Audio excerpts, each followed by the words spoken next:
ما بعرف شو بدي اقول، بس لك يا حيف يا حيف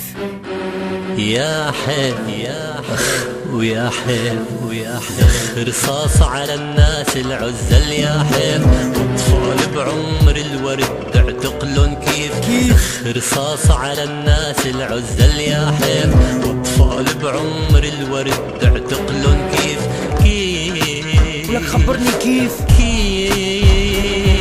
ولك كيف انت ببلادي وعم تقتل بولادي، صهرك للعادي وعلي هاجم بالسيف يا حيف، ولك هذا اللي صار يا حيف، وصرنا سلفية ومندسين مخربين. ولك يا حيف كيف وليش الأذية؟ بس لأنه الشعب كان نطلب ويشوف الحرية يا حيف، سمعت الشباب الحرية على الباب وطلعوا يهتفوا لها، شافوا البواريد قالوا هدولين أخوتنا وجايين يساندونا، مش رح يضربونا، ضربونا بالرصاص الحي ومتنا، بس يا حيف متنا ومتنا بإيد أخوتنا. ما اكتفوا هيك بلشوا بالمجازر، قلعوا الأظافر، قتلوا الحرائر المطلوبين النازحين الفارين بالآلاف، حاصروا كل المدن وداهموا المنازل، الشوارع مليانة بالدبابات والمدافع، الرعب الخوف عم نشوفه بكل مناطق. لمين بدنا نشكي؟ لمين بدنا نقول؟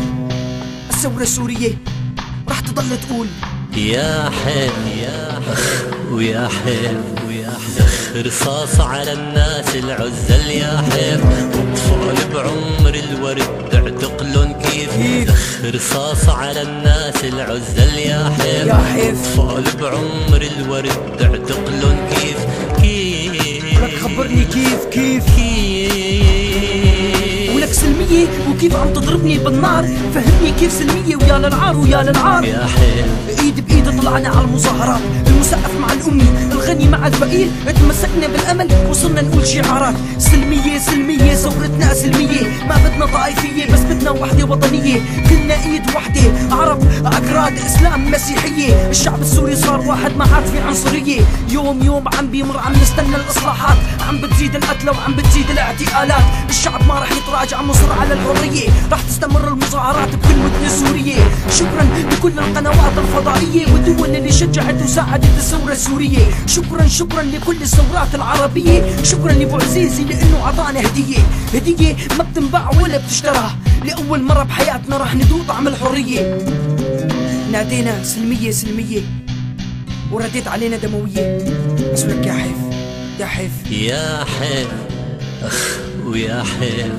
زخ رصاص على الناس العزل يا حيف، اطفال بعمر الورد تعتقلن كيف زخ رصاص على الناس العزل يا حيف، اطفال بعمر الورد تعتقلن كيف لك خبرني كيف لك خبرني كيف